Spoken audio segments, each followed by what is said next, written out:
This is the new Bentley Continental Flying Spur. Yes, and this is my driver, Fabrizio. How you doing, Fabrizio? Hello. How are you doing? Yeah, I'm good, thank you, mate. Yeah, I'm good, thanks. Oh, great. So this thing starts from £165,000. This is the best intro to any video review I've ever done. Well, from my perspective anyway. Now the first thing I want to know about the Bentley Continental Flying Spur is just how quick it is. You see, Rolls-Royces are supposed to be swift, but Bentleys are meant to be effing fast. So I'm about to arrive at a péage, and then my driver is going to launch it. I'm going to see how quickly it gets to 60 miles an hour using my specialist timing equipment. Never done this before from the back seats, but let's give it a go. Right then, driver, nail it.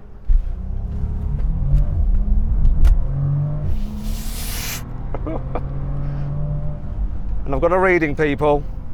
It's 0 to 60 in 4.2 seconds. Now the car is supposed to do it in 3.7, but to be fair, that was uphill. We've got 3 people in the car and the surface was really bad. I could hear the tyres just scrabbling for grip, but rest assured, we were first out of the gate and got ahead of some other traffic. So not too bad.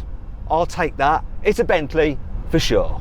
Now I've done the all-important performance test, let's talk about what this car is like to be driven in. So first of all, this isn't actually the best seat to be in, it's that one there behind the front passenger seat, because then you can move the front passenger seat all the way forward. But still, there's no problems here for me, even though he's in his normal driving position. I've got loads of knee room, loads of headroom. I can just sit back and relax and enjoy this lovely Bentley pillow that I'm nestling my head on. It's actually made out of suede. In fact, the leather in here is absolutely gorgeous and quality everywhere is impeccable. Everything's hand stitched. It's joyous. I love it. Plus, when you're just driving around, it's superbly quiet, unless Fabrizio puts his foot down, then you hear that W12, but it's never intrusive. And of course, it's fully kitted out. So underneath my armrest, there is the all important connectivity things there, so I can charge mobile devices, some cup holders there, which I can use to hold. Look, in here we have a fridge. It's my bottles of water. Now it would be a bit better if I had some champagne in there, but I haven't. Oh, I'll tell you what, every single switch you touch is just glorious. It's like a jewel. And the organ stops back here, and the knurling around the air vents. And I like this as well, look. You've got a little area for your mobile phone, you can just plop it there. And then you've got this main infotainment screen here. It's exactly the same as you get in an Audi A8, so you can actually detach it, look like that, which means that thieves can easily detach it. So when you park up, you're gonna have to put that in the boot. Though of course your driver will stay with the car, silly me. Now one of the things that Bentley's asked us to do is use the mirror app. So you can use the mirror app to check that you're looking good, you know, so you're spick and span for your arrival at your destination. And they actually asked us to do a photo with this and see if we could think of the most creative photo we could do. So I did think of one, and I didn't shoot it in this car. This is what I came up with. And if you don't want to use the mirror function, look, you've got a proper little vanity mirror there. I am definitely vain. Anyway, you can look at the navigation, you can control the media, but then you've also got this other little screen down here which controls, at first glance, it seems that it's only your seats for the heating, the cooling and the rear climate control system. But if I press this little button, look, it pops out. Once again, very similar to one you get in the Audi A8. And then I can do various things with it. For instance, I can operate my seat, the massage function on it. Let's go for a nice, relaxing massage. And I'm going to definitely have the intensity maximum. I like it nice and hard, guys, nice and hard when we're talking about massages. So yeah, that's a really nice piece of kit. It's really, really weighty and expensive. You can do something else really cool with this as well. So I can operate the blinds if I want to. I can do the lighting, so I can change the color of the accents, but I particularly like this. You see the flying bee in the bonnet? I can actually control it with this. I can conceal it if I think it's a little bit too ostentatious. Or if I want to show off, I can reveal it. Just at a press of the button, and as you see it popping up on the screen, it is popping out the car's bonnet. It's things like that that just make the car feel that little bit more special. Love that feature. You can control a lot of other things through this as well, but I'm not going to bore you with the details. I guess I better assess this car's comfort. So Fabrizio, would you mind putting the car into comfort mode? Okay, now that's going to slacken off the suspension, and that's starting to get air suspension. It's really, really good over bumps. You hardly feel them. It's maybe not quite as soft as a suspension in a Rolls-Royce Ghost, but then it's a Bentley. It's supposed to have a slightly sportier edge, but I can tell you this I'm very, very comfortable, no complaints at all. Anyway, that's the comfort bit tested. Now Fabrizio, would you mind putting the car into sports mode, because we're on quite a twisty road? And do you know what, mate? If you'd like to, get and have some fun. I want to see what it's like in the back seat when the driver goes a little bit crazy. So that's stiffened up the suspension, it's sharpened the throttle response, increased the speed from the gear changes, and Fabrizio, apparently, is also a part-time rally driver, so he knows what he's doing, so he can get decent performance out of this car and should be able to exploit its handling. So it's a big thing, this big heavy car. Yeah, we're going around some tight bends and the car is remaining completely flat, and I have confidence in it and Fabrizio because we've got four-wheel drive and it's quite well balanced, and if he gets it wrong we end up in the sea over there. But flipping heck, do you know what, you cannot do this in the back of a Rolls Royce, there's no way. Do you know what, I thought I'd be getting travel sick, but I'm not. That is impressive, and I'm a little bit queasy actually on twisty roads, even when I'm driving. And this car, while being smooth, is strangely not making me feel travel sick. I think it's just because it doesn't roll about much, it just stays flat in the corners. That's impressive, and good driving, Fabrizio. Thank you. Okay, then let's continue this review, but this time I've changed my outfit because I've also changed the car. So this is in a different colour. It's called Sand. Love the colour. And it's got the black pack on it, so you've got like black elements on the car and this strip on the bonnet as well, whereas the other one had chrome. That one was more elegant. This is more sporty, just like my outfit. Now, the front of this car is dominated by this grille. Look, it's massive and it's got vertical slats, which harks back to Bentleys from the late 1950s. There's also blingy crystals in the headlamps. As we move around the sides, you'll notice there's not much of an overhang, really. You know, this is a long car. That makes it look sporty. Now, as standard, you get 21-inch alloy wheels. These are 22s. You've got these B for Bentley vent there on the side. I say vent, it's actually a fake vent. Oh dear. I can't criticise these strong creases in the bodywork though, they're amazing. So the car is actually made out of aluminium. It's really hard to press them into this shape, but they've somehow managed to do it, and it does look cool. Also, what's interesting is this panel that runs from here all the way down the back part of the car is just one piece, and it's the biggest single piece of panel fitted to any car currently on sale. Let's move finally around the back, and then you've got the classic Bentley tailpipes there. They're not fake, there's two actual exhausts in there, and the back end is really neat. Once again, lots of creases in it and looking good with this black pack on it. I love it. I think this is a really, really sporty looking large saloon. In fact, if you click on the pop-out banner up there, which would you rather have, this Bentley Flying Spur or a Rolls-Royce Ghost? Oh, decisions, decisions.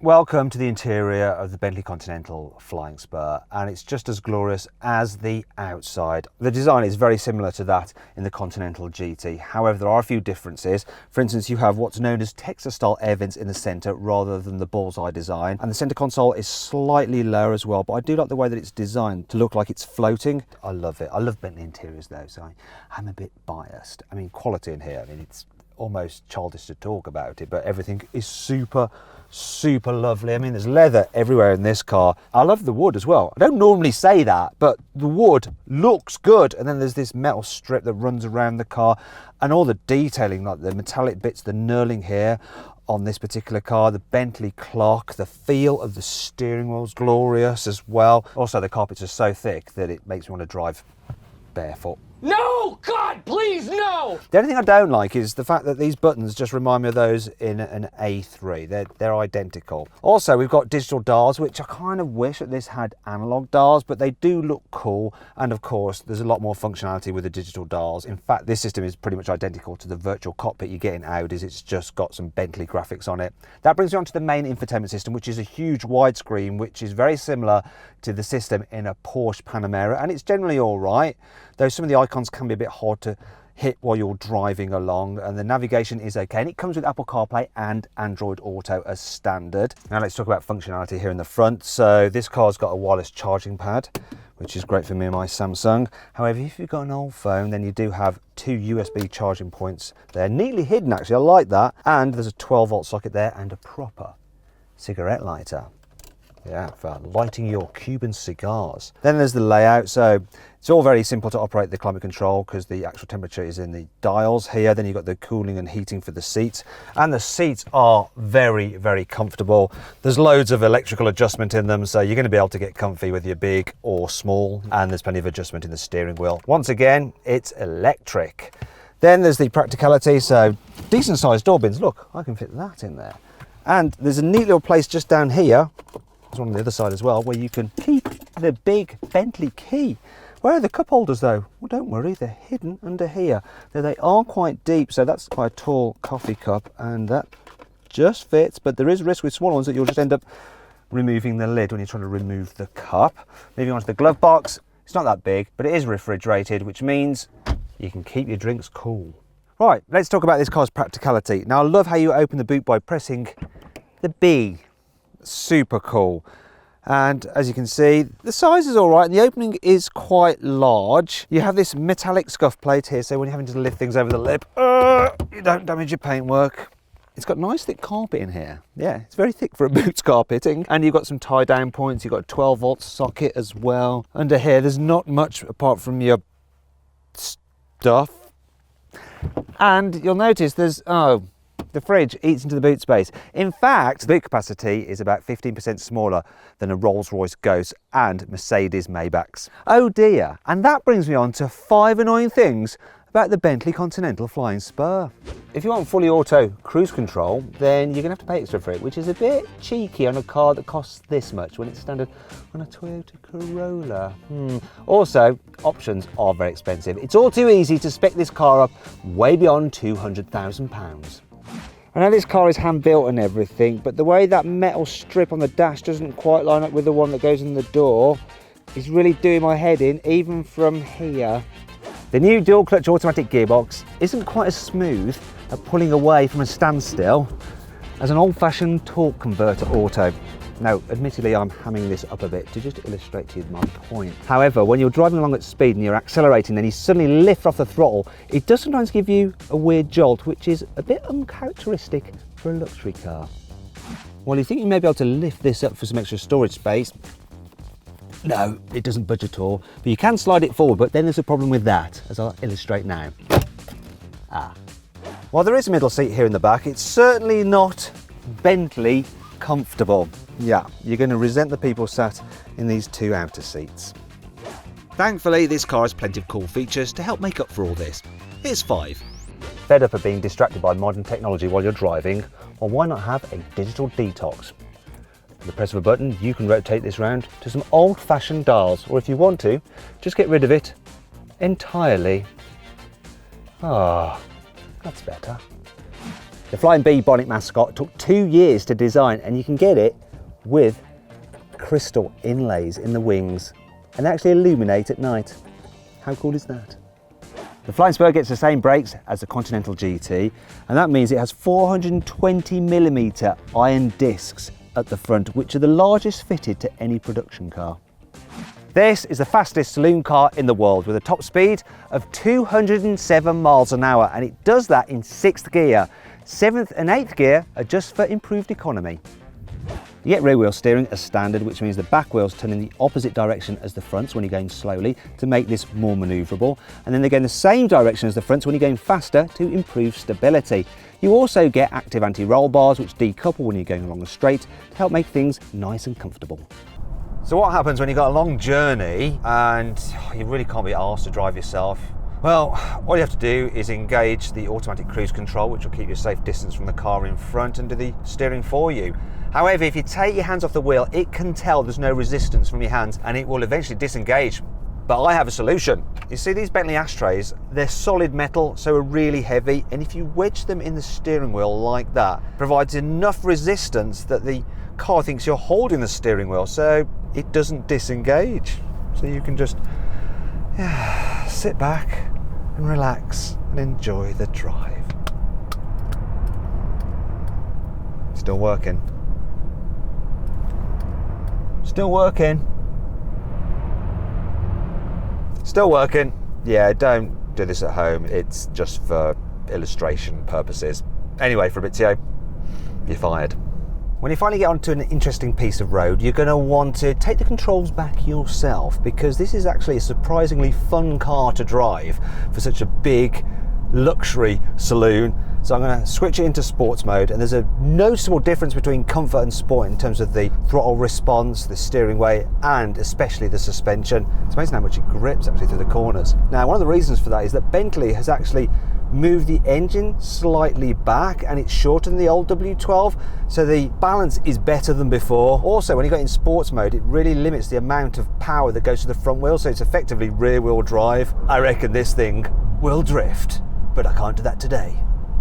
Anyway, what I'm going to do is put it into Bentley mode, which actually works out what I'm doing, what the road's like, and it gives you the best of both worlds between comfort and sportiness. And I can just waft along or hammer it depending on my mood. However, if you want to hammer it a lot, you're probably going to be better off with the Continental GT. It's just a little bit more sporty. And if you click on the pop-out banner up there in the top right corner of the screen, you can watch my video review of it.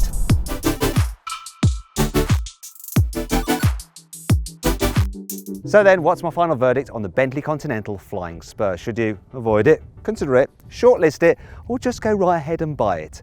Well, if you want a luxury car that's brilliant to drive, but also brilliant to be driven in, if you can afford it, just go right ahead and buy it.